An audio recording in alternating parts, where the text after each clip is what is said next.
Innal hamdalillah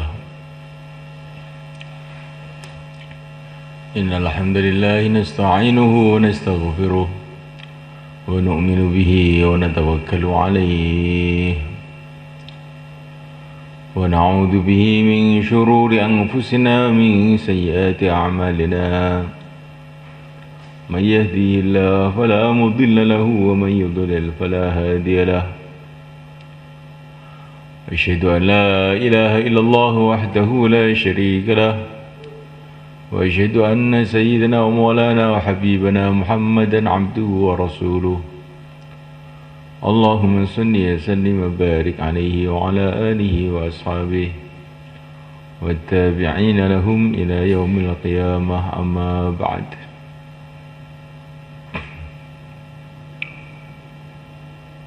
Hadirin dimuliakan,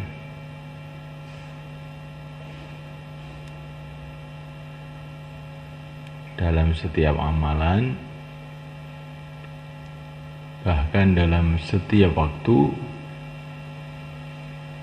kita usaha menghadirkan 6 rukun iman dalam hati kita,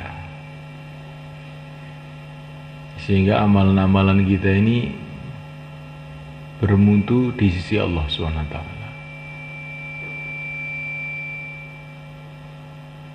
Setiap amalan kita duduk begini nih, juga kita hadirkan 6 rukun iman ini. Yang pertama kali kita hadirkan keyakinan kepada Allah, bahwa yang berkuasa hanya Allah, makhluk tidak kuasa apa-apa.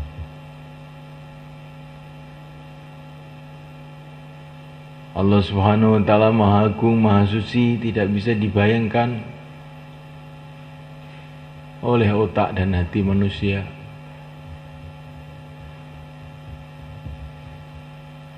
Allah melihat kita, Allah mendengar kita, Allah bersama kita, senantiasa kita hadirkan dalam hati.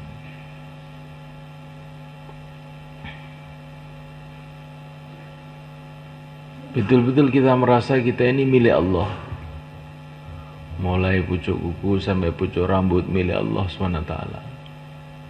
Kita tidak punya apa-apa. Alam semesta ini milik Allah. Manusia tidak punya apa-apa. Sehingga semangat kita dalam kehidupan ini semangat taat. Prinsipnya prinsip taat. Kalau saya taat kepada Allah, saya akan sukses, saya akan berhasil, saya akan selamat. Tapi kalau saya tidak taat, maka saya akan rugi.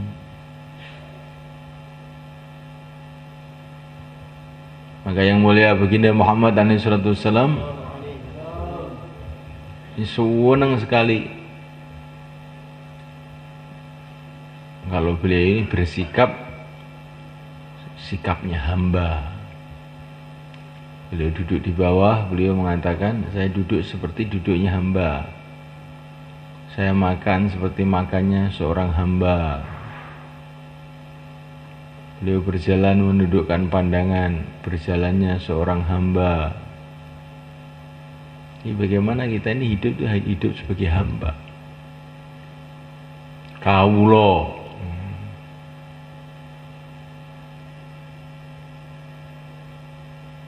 hamba ini semulaikan Allah Ta'ala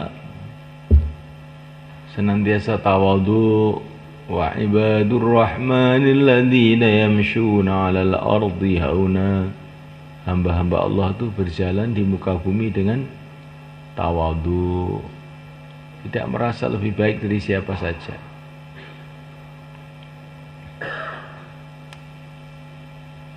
Tapi sekaligus juga berani, karena kita ini cuma hamba, disuruh. Maka Rasulullah SAW di Mekah 13 tahun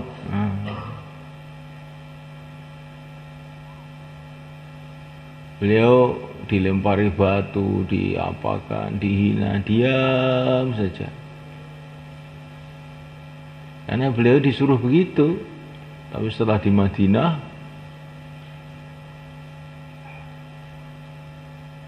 beliau angkat senjata. Kenapa? Karena disuruh begitu.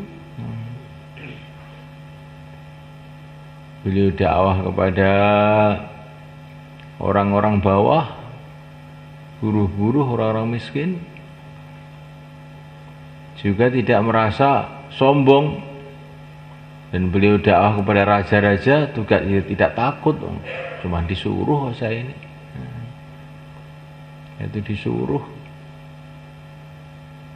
Nah, kita ini harus begitu semuanya kan.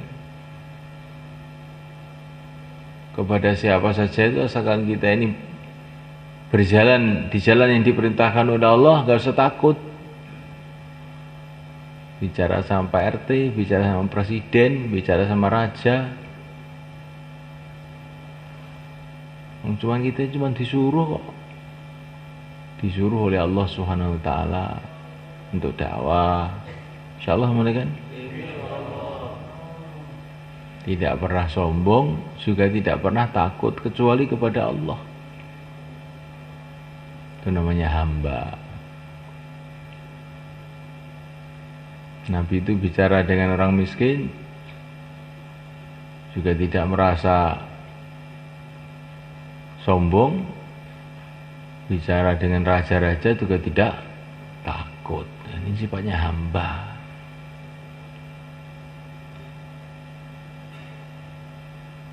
Suruh damai ya damai, suruh gelut ya siap. Nah, ini namanya hamba. Cuma disuruh saya ini. Di Mekah itu ada orang namanya Rukanah. Ini jagoan gulat Mekah. Gak ada yang bisa ngalahkan. 10 orang sekali pukul kelenger, ini namanya Rukanah. Nah, akhirnya Rukanah itu berjumpa dengan Nabi.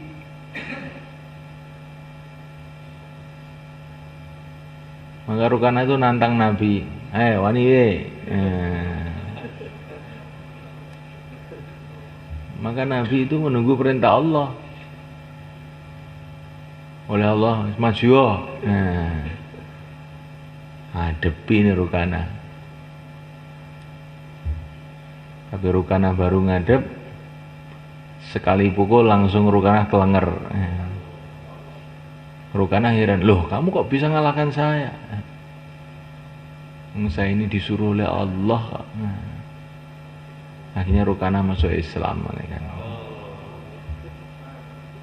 Jadi semulaikan Allah Ta'ala, Nabi itu pokoknya hidup itu pokoknya disuruh. Kalau disuruh ya berangkat, kalau nggak suruh nggak berangkat. Maka 40 tahun beliau di Mekah nih nggak pernah bicara dakwah-dakwah, nggak pernah bicara. Dia macam 40 tahun biasa aja. Karena kenapa? Belum disuruh. Setelah disuruh, qum fa'anzir, suruh dakwah, terus dakwah nggak dihalangi siapa aja, nggak pernah berhenti. Ini namanya hamba. Nah, orang itu kalau hidupnya sudah hidup hamba, adanya hanya taat, hidupnya semua jadi barokah.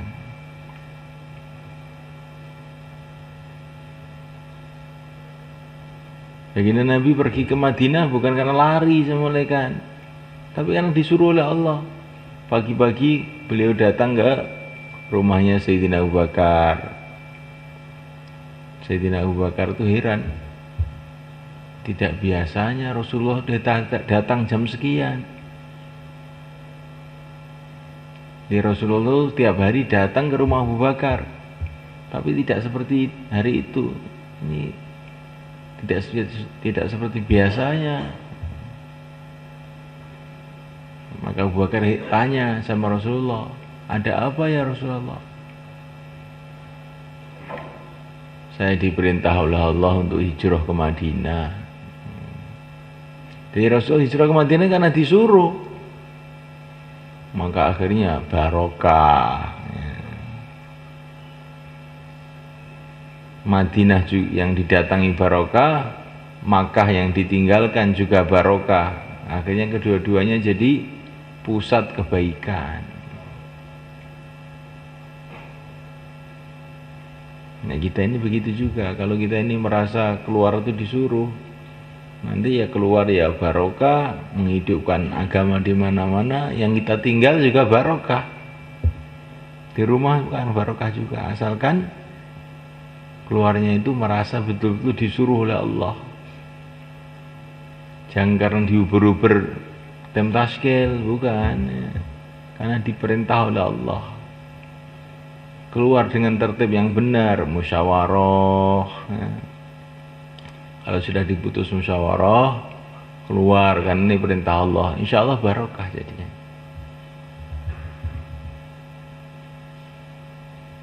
Ini namanya kita ini hadirkan rasa sebagai hamba.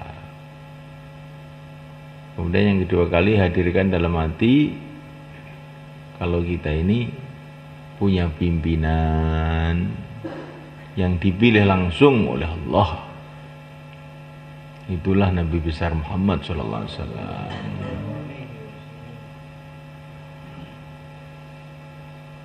Sehingga kita ini semangatnya semangat ikut Rasulullah. Pokoknya kalau ikut Rasulullah selamat sudah. Karena ikut orang yang dipilih oleh Allah. Kalau ikut Rasulullah mesti barokah. Insyaallah kita niat semuanya kan? Dan senantiasa kita hadirkan dalam hati kita, kanan kiri kita ini penuh dengan para malaikat. Sehingga kita ini hati-hati dalam amal tuh. Karena kita ini bersama para malaikat. Yang diantara tugasnya mencatat amal-amal kita. Dan senantiasa kita hadirkan dalam hati kita, kita ini punya pedoman hidup yaitu Al-Quran. Sehingga apa-apa itu dipikir, halal apa haram dipikir, bukan pokoknya enak jalan mboten. Kayak usume ngene ya wis. Bukan. Kita mesti harus berpedoman dengan kitabullah. Kitabullah itu nasihatnya Allah kepada kita. Nasihatnya yang memiliki dunia ini dan yang memiliki akhirat. Kalau kita ikuti, kita akan selamat dunia akhirat. Dan senantiasa kita hadirkan dalam hati kita bahwa rumah kita ini akhirat. Dunia ini bukan rumah kita. Sebentar lagi kita akan pindah ke akhirat. Sehingga apa yang kira-kira manfaat di akhirat kita buat, yang kira-kira nggak ada manfaatnya jangan kita buat. Ya apa-apa itu yang ditanyakan, kira-kira di akhirat ada pahalanya nggak ini? Ada gunanya nggak di akhirat? Kalau nggak usah, nggak ada, nggak usah. Saya mau ke akhirat kok. Seperti kita ini mau pergi ke satu negara yang dingin, maka dari Indonesia ini kita mau ke Eropa namanya.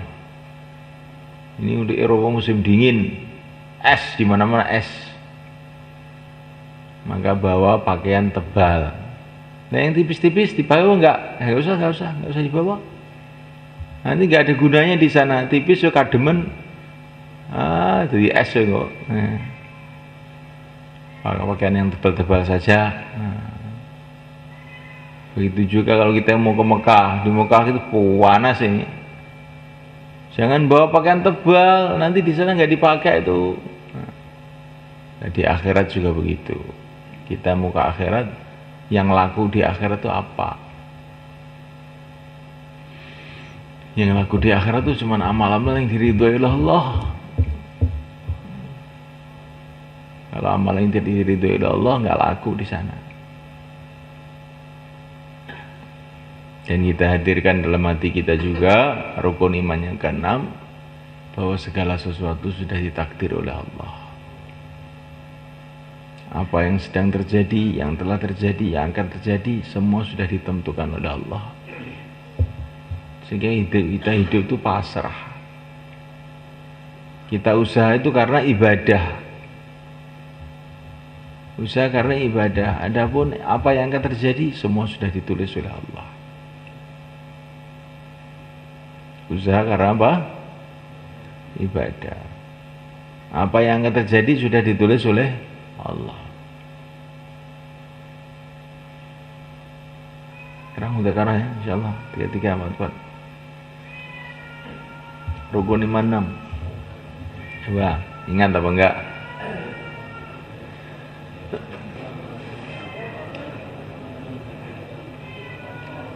Taqabbalallah, jazakumullah. Dan untuk menanamkan perkara ini semula kan, di antaranya Nabi kasih amalan sama kita. Setiap pagi, setiap sore, raditu billahi robba wa bil islami dina wa bi Muhammadin nabiyya. Raditu billahi robba wa bil islami dina wa bi Muhammadin nabiyya.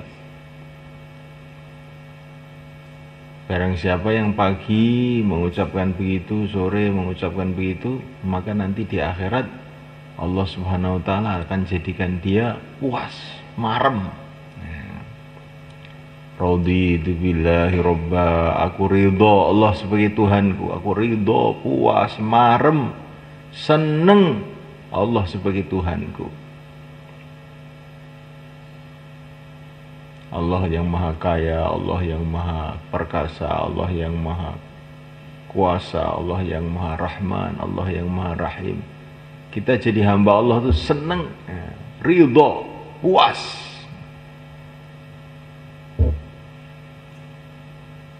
Diperintah oleh Allah itu seneng, puas, ridho. Taat kepada Allah itu seneng, puas, ridho. Aku ridho Allah sebagai Tuhanku, Islam sebagai agamaku, Nabi Muhammad sebagai nabiku. Kadang siapa yang mengatakan begitu tiap pagi, tiap sore, nanti haqqun 'ala Allah ayyurdiyahu yaumal qiyamah. Nanti pasti Allah akan membuat dia puas pada hari kiamat. Jadi hari kiamat itu bangkit dari kubur, dia tidak merasa kecewa apa-apa. Oh, ya ini yang saya tunggu-tunggu, akhirat ini, alhamdulillah. Puas. Berlindung di bawah aras, dihormati para malaikat-malaikat. Wa yulaqawna fiha tahiyyatan wa salama. Semua malaikat menghormati, semua malaikat mengucapkan salam. Assalamualaikum, salamun bima sabartum, alhamdulillah, assalamualaikum. Ya. Kira-kira gimana? Puas kita. Ini kalau orang itu tidak puas sebagai hamba Allah di dunia, dan nanti di akhirat Allah juga bikin dia tidak puas, kecewa, semua. Loh, kok ternyata begini? Loh, kok ternyata begini? Loh. Pokoknya kecewa semua. Tapi kalau orang itu ridho di dunia sebagai hamba Allah, ridho sebagai orang Islam, ridho sebagai pengikut Rasulullah SAW, ucapannya raditu billahi robba wa bil islami dina wa bi Muhammadin nabiyya, nanti di akhirat jadi puas, Allah bikin dia puas. Bangun di kubur puas, di padang mahsyar puas, di sirat puas. Pada akhirnya masuk surga, di sanalah tempatnya kepuasan. Marem. Wong ini pun marem enak banget. Sampai gak ada mobil anyar Mercedes, tapi mboten marem. Loh, iki tibake iki iki ceklek iki. Bane tibake gembos. Mboten marem. Enak mboten? Pokoke nek mboten marem niku wis gak enak kabeh. Dadi apa iki gak enak. Tapi nek marem iku wis enak wis marem. Nek supados kita ini teng akhirat iku dadi marem, Syaratnya di dunia ini kita itu harus marem, harus puas, harus ridho sebagai hamba Allah, sebagai orang Islam, sebagai umat Rasulullah SAW. Jadi target kita ini bukan dakwah malaikat, tapi marem dengan dakwah, ridho dengan dakwah itu. Dakwah itu senang, ridho. Bikin jaulah itu dengan senang, ridho, bukan dengan terpaksa. Target kita bukan taklim, tapi bagaimana ridho dengan taklim itu ridho. Karena ini adalah nasihat-nasihat Rasulullah. Taklim itu ridho, senang. Bukan kita hanya sholat, tapi ridho dengan sholat. Maka lainnya kita keluar 4 bulan, keluar 40 hari, menghidupkan 5 amal masjid. Nah, kita usaha-usaha kita ini supaya kita ini jadi orang yang ridha. Man radiya falahu ridha wa man sakhita falahu sakhat. Kata Nabi, orang kalau ridha kepada Allah, Allah ridha pada dia. Kalau orang itu marah sama Allah, Allah akan marah sama dia.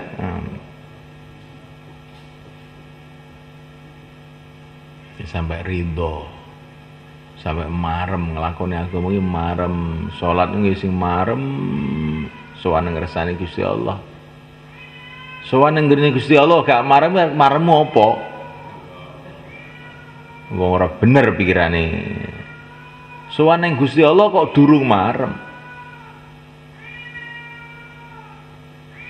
Maka para ulama mengatakan man arafallah falam yughnihi fadzalika huwa syaqi. Siapa yang kenal kepada Allah kemudian belum merasa cukup, dialah orang yang celaka. Orang tidak merasa cukup dengan Allah betul-betul celaka. Lalu terus argule apa neh? Wis kenal Gusti Allah kok ijik nolah-nolah itu argule apa neh iki? Nggih mboten, Pak. Wong wis kenal Gusti Allah wis marem, wis cukup Gusti Allah. Hasbunallah.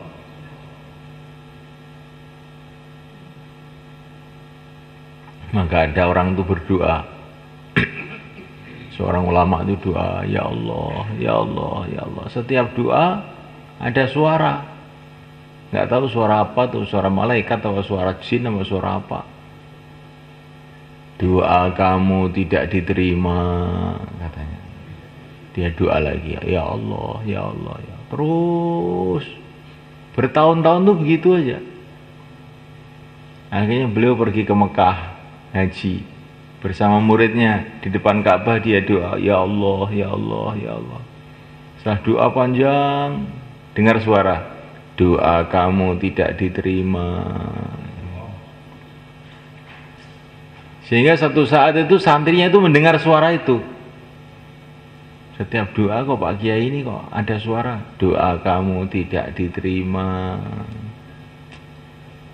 Akhirnya santrinya itu bilang sama Pak Kiai, sudah doa ada selalu suara begitu, kok nggak bosen-bosen doa.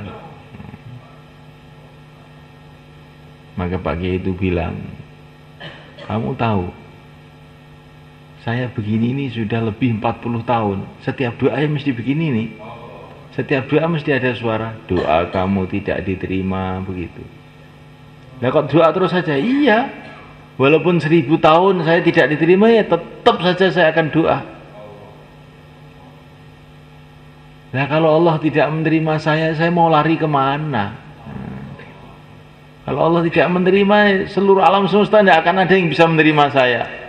Pokoknya saya ditolak oleh Allah 1000 kali, 1.000.000 kali, 1 miliar kali juga tetap saya akan doa terus sama Allah. Setelah beliau ditargib muridnya begitu itu, tiba-tiba ada suara, doa kamu sekarang sudah diterima. Apa? Aneh tadi. Jadi kalau doa tidak diterima itu jangan mundur. Lah kamu mundur kemana? Nah, jangan berhenti.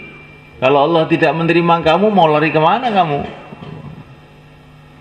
Pokoknya ditolak 1.000.000 kali, ya datang lagi. Ya Allah, Ya Allah, itu namanya hamba. Kalau doa merasa belum ada hasilnya terus pergi, itu orang bodoh. Lah kamu mau lari kemana coba? Mau lari kemana? Kalau Allah sudah tidak menerima kamu, mau lari kemana kamu? Doa lagi terus saja. Insyaallah mulai kan? Nah, jadi kita ini amal agama itu dengan ridho, dengan seneng, dengan syukur. Nanti insya Allah Allah SWT akan tambah lagi kita kekuatan imannya, kekuatan amalnya, barokahnya tambah lagi. Tapi kalau amal agama dengan rasa-rasan, ngantuk, ya, itu bahaya kan? Ngantuk itu bahaya, ngerti gak? Itu loh, duduk yang baik, ya. Amal agama dengan ngantuk itu bahaya. Itu seolah-olah kita ini menganggap urusan dengan Allah itu gak patek penting, itu gak begitu penting sehingga ngantuk-ngantuk. Maka kalau kita ini ngantuk, cepat diusir ngantuknya itu, insyaallah. Nanti orang itu kalau dengar agama ngantukan tuh doanya nggak makbul. Iya, kamu dapat perintah Allah aja nggak gatek nih, kamu perhatikan, kok ingin doa kamu diperhatikan sama Allah, akhirnya nggak makbul, akhirnya ketulo-tulo hidupnya. Ngerti ketulo-tulo zaman? Nabrak sana, nabrak sini, nabrak sana, nabrak sini. Maka jangan ngantuk ya. Awas kalau ngantuk. Tak siram banyu itu. Ini guyonan, tapi kadang-kadang perlu tenanan juga.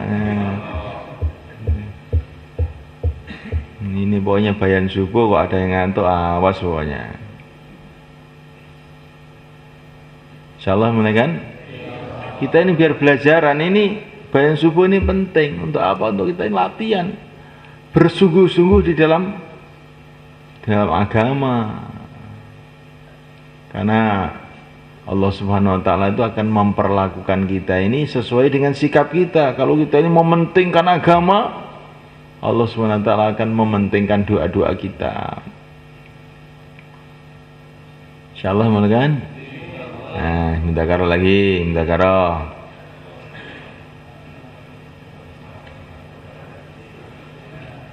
Ayo, wih, ngantuk-ngantuk wih. Ayo. Dijak ngomong wih, mburi wih. Belakang.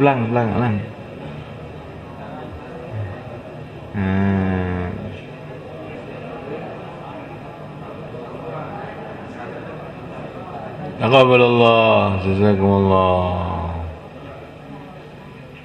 Ini contohnya ridho. Sayyidina Umar itu datang ke kamarnya Rasulullah.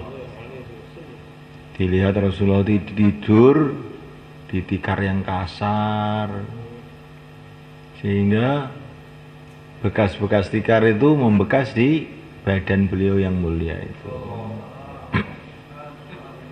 Sehingga Sayyidina Umar itu nangis, ya Rasulullah, itu Raja Persia, Raja Romawi, mereka bergelimang dalam kenikmatan dunia. Sedangkan mereka itu orang kafir. Engkau ini utusan Allah, kekasih Allah. Kok keadaannya kayak begini? Kamarnya sederhana, tikarnya kasar lagi. Maka Nabi langsung bangkit dari tidurnya. Beliau mengatakan, afi syakin anta ya Umar.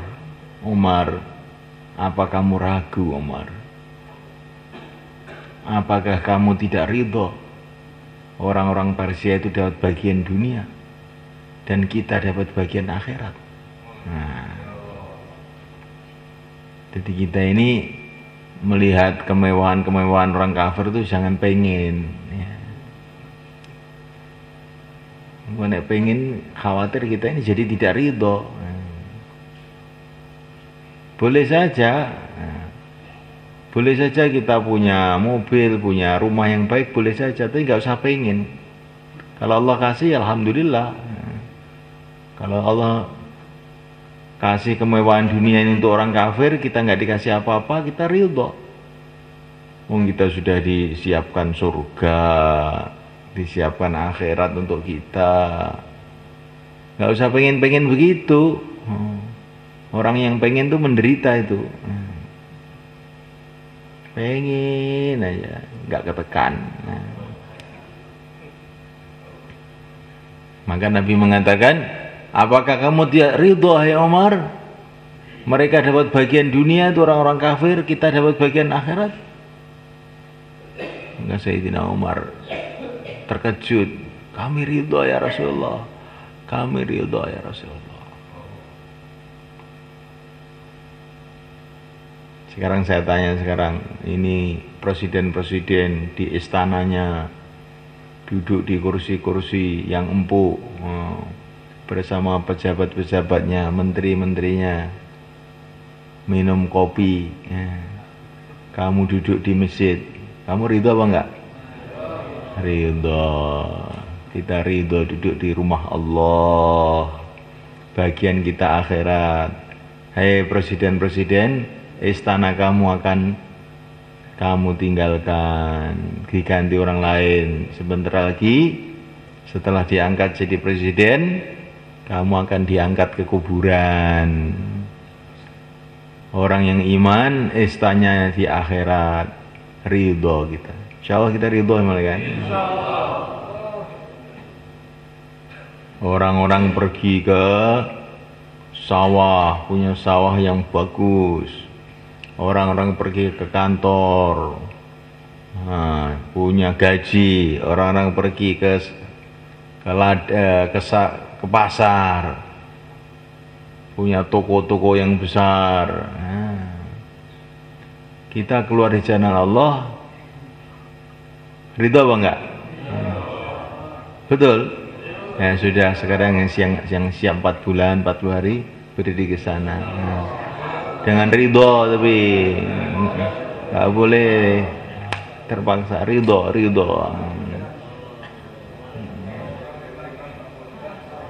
Monggo Pak, sing badhe medal sekan ulang sekan dosa dinten tambah masa, sisa masa berapa hari saja?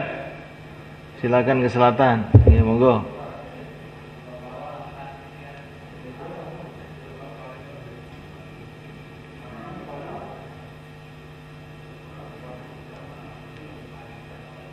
Sekam insyaallah nggih. Saiki mudzakarah malih Bang nggih. Bar mudzakarah terus salat isyraq, wiridan secekape terus musyawarah. Nggih, monggo. Wiridan secekape terus musyawarah. Nggih, monggo.